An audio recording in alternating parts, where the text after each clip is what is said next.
Hello, and welcome to a new episode of NeuroUniversos. This is your podcast from ASPIKA. My name is Julián Pico, and I am a father, an autistic kid, 6 years old. He was nonverbal, and now he's speaking. My story is in a book, and that book took me to the doors of ASPIKA, and now I'm part of this beautiful family. I'm meeting doctors, therapists, families, artists from all over the world that are involved in this, our world, the neuro world. Now, today I have the honor. It's always a pleasure to speak with specialists, but today I have the honor of speaking with one of the most well-known names in our world, the autism world. It's really grateful to be here with her today because her story is a story of inspiration that I admire a lot. And I think that some of us start with a diagnosis and end up becoming in this life a mission of life of finding answers. And I have today Karen Simmons. Karen, how are you? I'm good, Julián. How are you? Very good. Oh, So, you said so good, Julián. I like that. I like that pronunciation in yeah, Spanish. Julián. Well, I grew up in Miami, so I mean, Oh, it was part of my culture too. So I can pick up a little bit here and there. you dance the salsa too? What? You dance the salsa too? Yes, of course. Karen, it's great, so great to see you here and to finally meet you. I've been following your work for for a long time, and it's really when you find somebody that lives this same pathway of a diagnosis of autism the way you have. For me, it's grateful. It's great to be here sitting today in front of somebody that's been for more than 25 years working and helping families. How does autism get to your life? Ooh, okay. You want me to start at the beginning? Then I had a child diagnosed with autism, and I had a choice of going one way or the other, which is either to embrace it 100% or to try to pretend like it wasn't there. So I decided, well, I'm going to give it my best shot at that time. And then I got him into the school system and started writing books on the bathroom floor when the other 5 kids were sleeping. And this book seemed to write itself. It was called Little Rain Man and Autism Through the Eyes of a Child. And I mean, it's been a while, but that book led me to become my publisher's exclusive Canadian distributor for books. So we started doing conferences, and all in all, I mean, I can get into the depth of the story, but all in all, I have hosted a whole bunch of conferences, 75 conferences, and I've written 14 books and helped, like, had co-authors. Like, I really wanted everybody to understand what autism is and have the help that they need as soon as they possibly could. So we are actually in the midst of launching a directory that I've always wanted to do, which is to help people find the resources they need in their area and work with other people who also have directories so we can start connecting this universe because it is so vast. There's so many needs, and parents need to find the right information for them. They don't need to mortgage their houses to buy um, big equipment, or to go down to wherever, to another country, to try to do something. They need to just really know where to go to find resources. So you asked me how I started. I started with a passion of sitting in a parking lot in front of Safeway and receiving that diagnosis from my doctor, who said, "Your son has autism and he's most likely going to end up in an institution." And I said, "No way." And I know a lot of Wow. moms, yeah, a lot of moms and dads say, "No way." And that's where the power and the strength of all the other parents come in, because they're saying, "This is not going to happen to my kid." No, there is parents, like you say, that they really say no way and they go forward the way you did. They wish somehow I did and others do. But there's parents too. What do you think about all those parents that sometimes because they're so afraid, they're so scared, they're such in this terror, they just close themselves. And in the end, the kids are the ones that suffer. Oh, absolutely. We're here for the kids. And I mean, that does happen. That happens in different cultures. It happens in different countries. I, it, it happens all over the place. Are you still there? You're still there, right? Um, it's yeah, it it happens so much, and there's like some countries you cannot even speak to because they shun autism so much. They raise their kids in the basement. I've heard stories of tying kids up, in the backyard because parents don't know how to manage the children. They don't understand like the social issues that like what it is a communication sensory disorder difference, and it manifests in social skills and behavioral issues. So if you can imagine being Superman or Superwoman and trying to hear a conversation 3 buildings down, you would hear everything from here to that building. You would hear everything in the middle. So I mean, the whole point of the awareness is to help everybody understand what autism is and that it's not a terrible, you know, deficit that's horrible like it was when I was growing up. You couldn't you couldn't say the word autism, and now it's almost embraced. I have one son who says, oh, he's autistic even though he's not. I guess because he wants to be part of the club. Yeah, so Now, it's embracing it.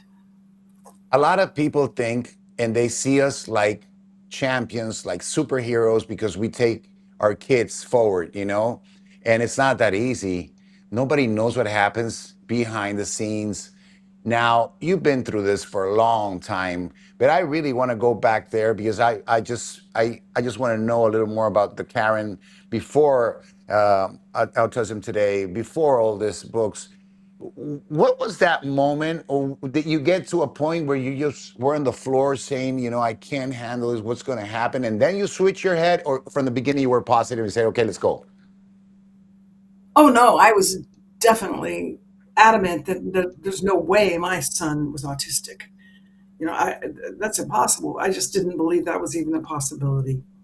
So my sister-in-law, my sister-in-law came to me and she says, Karen, I listened to a radio talk show and they said that, he's exhibiting certain signs, and she had seen Jonathan around and she saw some of the things he was doing, spinning around in circles, swinging on the chandelier, jumping in the dishwasher. She had a daughter that was the same age as him.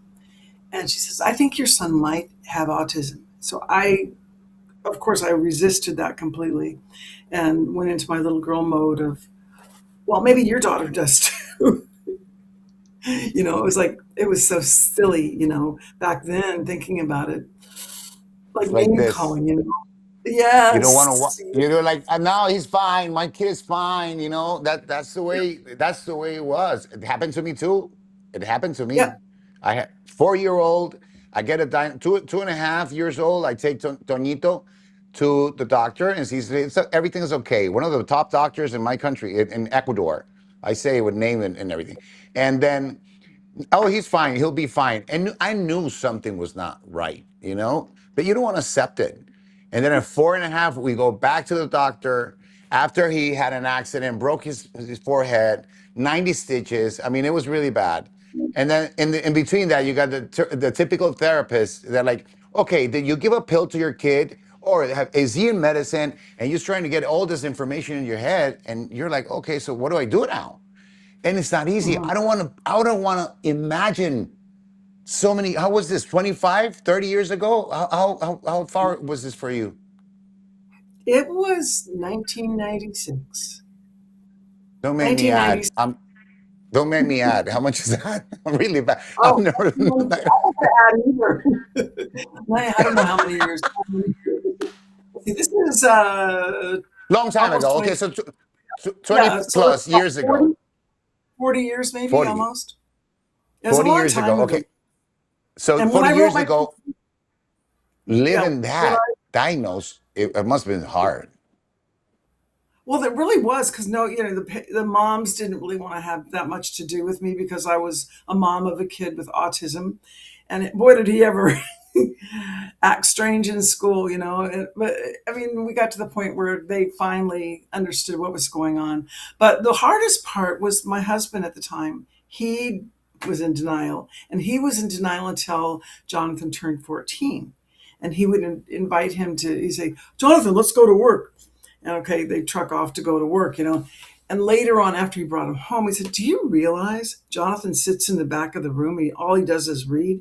And I said, yeah. Like I knew that when he was 4 years old, but my husband at the time just would always go off to work and wasn't really in the kids' lives during the daytime so much because he was work. So how is he now? He's doing good. I mean, it doesn't go away. It's a lifelong condition, right? So he has a lot of gifts and strengths that he focuses on. He loves computers. He likes fidgeting with things. He's trying to get a job. That's a struggle for him. He is living with his brother, who's also special needs, so they're supporting each other in a sense. But yeah, I mean, we're trucking along. So he's living his life, but he's doing well. How does Autism Today handle this type of things that we need, that information? Now, this took you, all your life took you to come up with Autism Today, and now is a brand, a company, a project that's all over the world and that everybody admires because of your work. What's been the most difficult part? In what moment you decide, I got to do this, I got to help people out? Because the way, it was a long time ago. And there was no cell phones. There was a lot of stuff that we don't have today. I know. You just have to keep focusing on the vision and the goal. And the goal is the child, like you point out. It's the child. Make sure that they have the best possible life. I switched careers. I know you know that, right? I was a gemologist by trade. We had jewelry stores. And I used to travel around the world and go to the mines, going to Africa and Thailand and so on. So I always look for, the gems and the nuggets in the ground or wherever. But it's just, you have to keep focusing on the relentless persistence.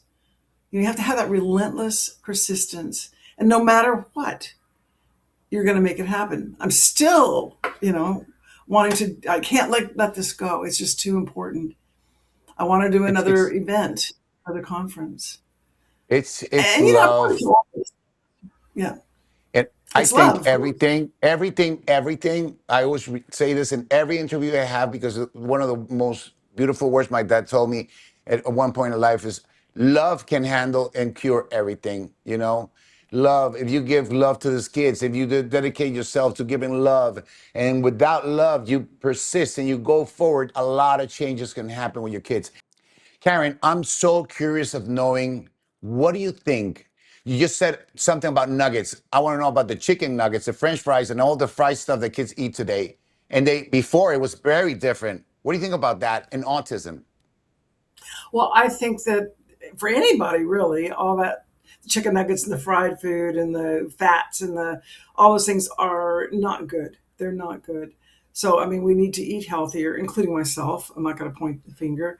We need to eat healthier. And I think there's probably chemicals. I've worked with scientists. There's chemicals in the food that they're also doing tests with people with autism and taking the blood and analyzing blood to see what's in their blood, so they could actually scientifically see with an electron microscope what exactly is going on with them. So it's not just the food, it's the environment, it's the everyday chemicals, it's all the different impurities that we have in our environment where we live today. The food used to be a lot better. Like I think my sister was telling me that the broccoli, you have to eat I don't know, lots and lots of broccoli, however much, in order to get just one small portion of what you used to be able to get the nutrients out of. So, there is something to that. We actually did conferences in the past. We had a conference where we had all the biomedical people come in that would study the red food color, yellow food color, and all those things, and then also the vitamins and the nutrition. And we had it in the same event, so the doctors could also visit with the people that were in the biomedical space and the people that were in more the the biomedical could also, they could get to know each other and learn more about each other, because knowledge is everything. Yeah, but do you think the books for the doctors that treat autism need to be have a refresh, or they have been written the same book for the last 20 years? What they stuff and what they study in universities. What's your point about that? Because I always say I think they need to keep updated, and there's a gap there. I have my concept about the food myself. I'm not a specialist. I'm a dad that I saw changes in my kid when I changed the food, and the nutrients are not there. The soil is not the same soil that was 40 years ago because of all the chemicals and everything that you need in your guts to work for this kids to have a Right. very delicate gut. It's not there. So remember, when do you remember? Do you remember in the 80s the word probiotics? It didn't Mhm. exist. Nowadays, everybody needs probiotics because our system is not working right. And in the end, the kids suffer when they have a condition. You're right. You're absolutely right. I think the challenge is to get everybody to get their head around it and to do something about it. Like people get stuck in the past. Even the teachers that were teaching in university, the doctors were training. They need to be at that level. They need to be trained with what the future is, more of a visionary, you know, a visionary thought process. What's going to come? What can we do to prevent it? Preventative care, preventative as far as nutrition, as far as what they're teaching the doctors. Like with everything, we need to be preventative. Like what in the environment, like what's happening with, I'm not going to say environmental impacts. Let's say I get it. people I need to be, understand exactly. yeah, Words that and we can't even mention, but you're right. You're absolutely right. And mm, that's what it is. It's a lot of things. People say, oh, no, now, we have to, because I always say, now we have the medicine to know that he's got a diagnosis of autism. Nah, we were always there, mhm, But I think somehow we were stronger. Our bodies were stronger than the way they are today because of all the chemicals and everything that happens today. That's what really happens. And again, I'm not a specialist, but I think that's the way it is. Now, you said something about people going to other countries and trying to figure out and finding out. I myself know there is great people out there, but there's a lot of people that talk too much and really don't. They're really concerned about your pocket. What do you think about yeah. that?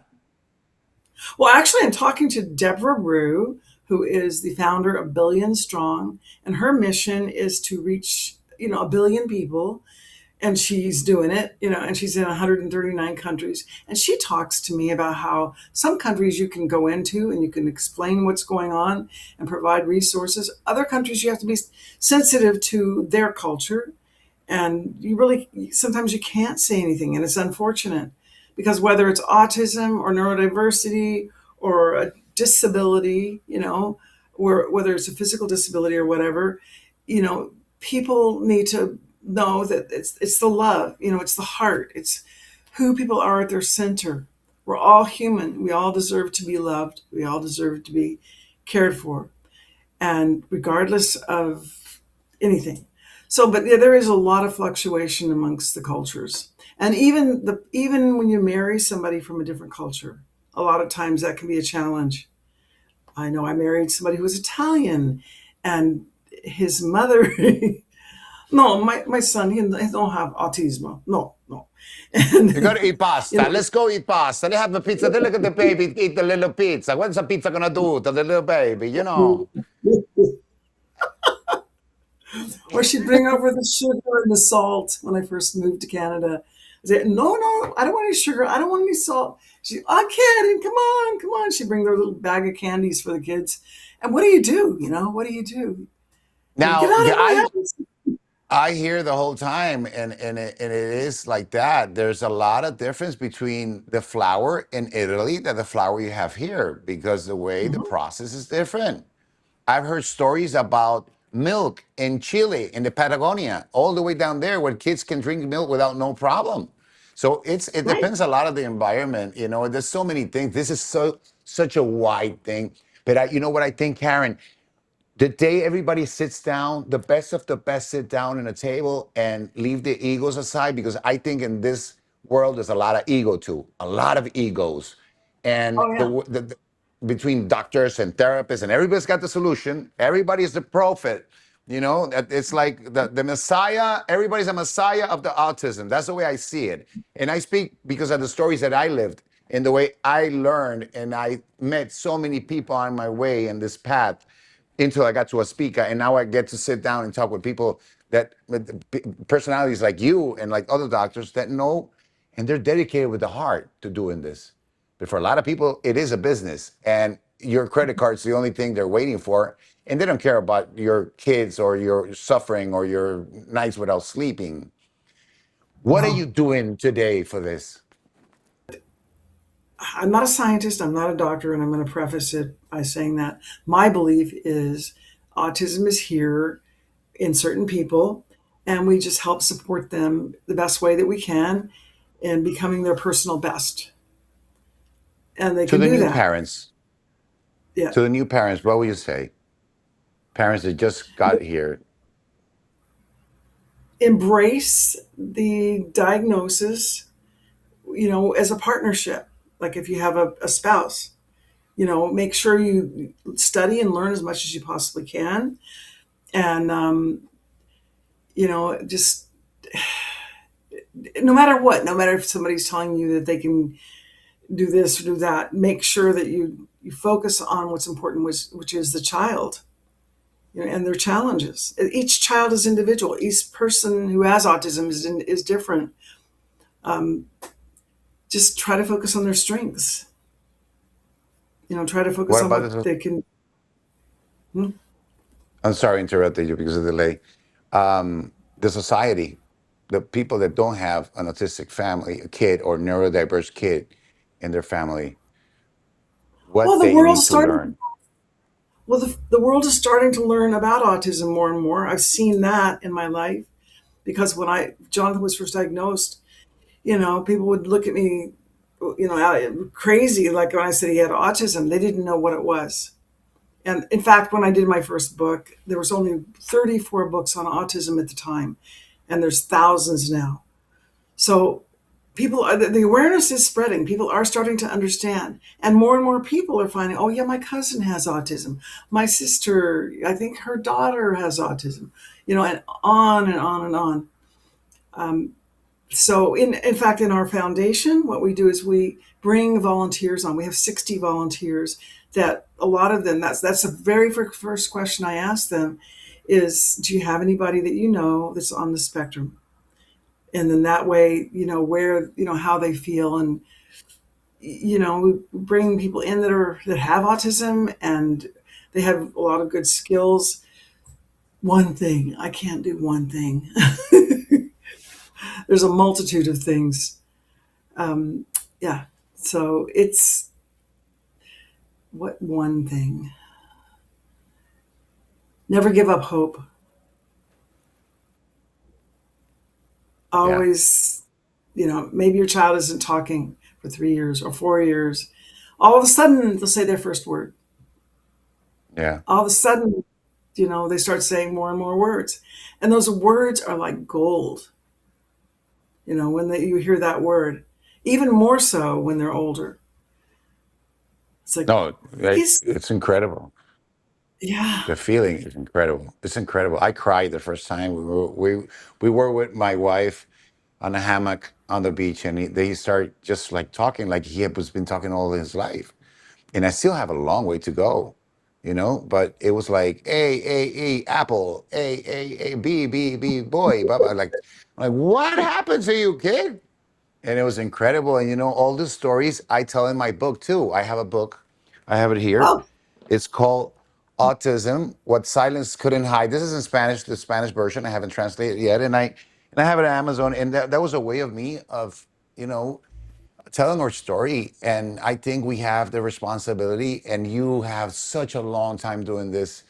And we have somehow a responsibility of giving back whatever we learn, whatever we pass, so other people can have it a little lighter, or at least have a little light, you know, hmm to look hmm forward to. And what you're doing is amazing, Karen. What you're doing with Autism Today is amazing. What's next? A conference. We're working on our third World Autism Summit, and probably next.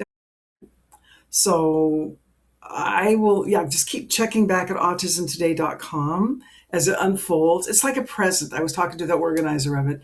It's like having a present at Christmas time. We're unfolding it, we're unwrapping it, untying the bow, just finding out exactly what's inside, because there's a lot of goodies in there, you know. It's it's great. I know how it So, feels. I'm working myself right now in a project here. I've been here for 5 months in Houston, Texas, and I'm gonna do probably one of the biggest fairs here, events called Neuro World. So, oh, you know, nice. yeah, I compare it to like the Texas rodeo, but for one day, all neuro families and people that want to learn about this. So I'm very excited about that. I'm so excited to have meet you. We're gonna do this again, hopefully. Rita and, Yes. and the family of Spika, you're always in their mind and they're always thinking about you. And spending some time with you today has been such a rich moment. That's what it's for me. I never thought I was sitting here talking to words to people that have, that big flag in their back, and it's just like, let's help, and I feel so related to you somehow. Autismo. Autismo. Lo que el silencio no pudo callar, what silence could not hide. You Thank see, you so much. And what would you say, uh, to close this? What is that legacy that you would like to leave somehow to all those autistic families? well, what we're doing is to move the needle of understanding, support, and success fastest way possible globally. And the more they learn, the more they know, to share that with other people who are also experiencing the same challenge. I think that's so important, to pass the baton, because we're not here forever, but we're here.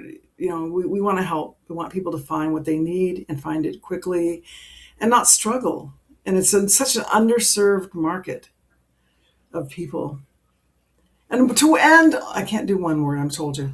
It's To okay. be with to be with your partner, work together with a partner, it really helps.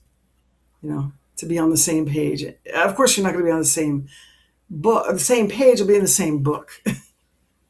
Yeah. Because people have different perspectives. They have different beliefs, different thought patterns, different cultures. But still, to work together towards a common goal of what's the good of the child. What? Yeah. It, it's great. It's so great what you're doing. You keep on doing it because I'm learning every day more and more of people that have been so many years involved in this. And for me, it's such a rich and it's such a beautiful uh, thing that's happening to me. I never thought I was going to be sitting here talking to the most important names and people from the world of the neuro world. Today, for me, it's been such a pleasure to sit with you here. It's Keep on doing what you're me. doing. You're doing it great. We're all going to be there. And it count with you have a new friend here that whatever you need, I'm here for you. Thank you so much, Karen, for your time.